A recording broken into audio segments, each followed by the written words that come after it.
Skal din virksomhed i gang med at bruge EDI, så kig med her de næste 2 minutter.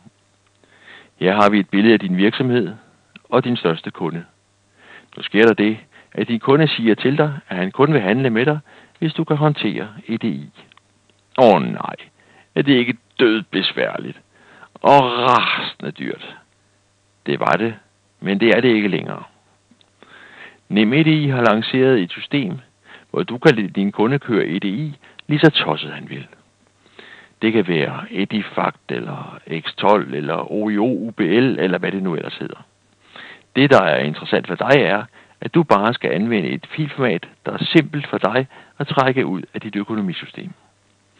Der er mange økonomisystemer, der kan læse og skrive OIO XML, men ellers kan en simpel fil med kommaseparerede værdier gøre det.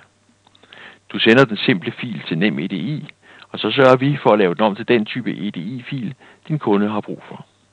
Omvendt, hvis en kunde sender en EDI-fil til dig, så sørger NemEDI for at lave den om til den simple fil, vi har aftalt. Lad os nu for eksempel skyld sige, at denne kunde gerne vil køre Edifact. Men det kunne jo også være, at du fik en kunde, der gerne vil køre X12, eller en, der gerne vil køre OIO UBL. Men du kan sådan set være ligeglad. Det du skal holde fast i er, at du skal sende og modtage den simple fil, så sørger NemEDI for resten. Og selvom du ikke kan trække en fil ud af dit økonomisystem, kan NemEDI hjælpe dig alligevel. Du kan nemlig få adgang til vores online-system, hvor du kan se de ordrer, du har modtaget, og lave de fakturer, du skal sende. Så sørger NemEDI for at lave de rigtige EDI-filer.